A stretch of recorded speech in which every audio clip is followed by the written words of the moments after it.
Award नहीं हुई है उनकी पीएचडी। और चित्रा दिवाकरुणी ने जो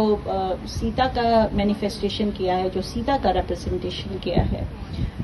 वो बिल्कुल दूसरा पर्सपेक्टिव है। वो नारी सशक्तिकरण के ऊपर है, नारीवाद जो है। और बहुत सारे, जैसे आपने कहा कि लेखकों ने, राइटर्स ने जो है उसको उत्तर आधुनिकता, जो पोस्ट मॉडर्निस्ट कल्चर और पोस्ट मॉडर्निस्ट व्यू है to read a text and interpret and then, तो उसमें जब सीता के कैरेक्टर, सीता, स्पेशली सीता जी का जो कैरेक्टर है, वो समय के साथ जो है उसको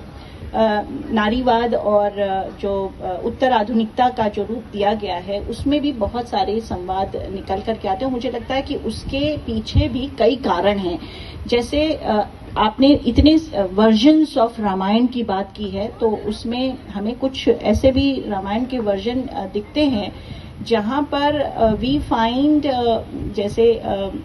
एक वर्जन में ये भी है कि सीता जी जो थी, she was the daughter of Ravana and Mandodari, and then she was thrown in to the water, and then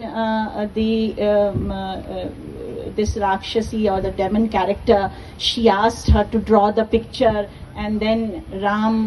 got the instinct की, और फिर वो वहां से उत्पन्न होकर के आता है, और फिर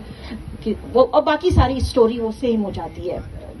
यहाँ के बाद से फिर वो सेम हो जाती है। तो ये सब भी वर्जन्स दिखते हैं। तो मुझे लगता है कि this has given the opportunities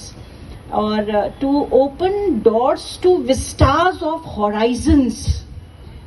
that has become the paratextual understanding of the character of Sita ji. तो ये जो सीता जी का संवाद है, मुझे लगता है कि अगर हम जैसे उनकी जो अग्नि परीक्षा का संवाद हम देखते हैं, तो उसका एक और परिप्रेक्ष्य ये भी है कि इट इज हर चॉइस, वो उनकी अपनी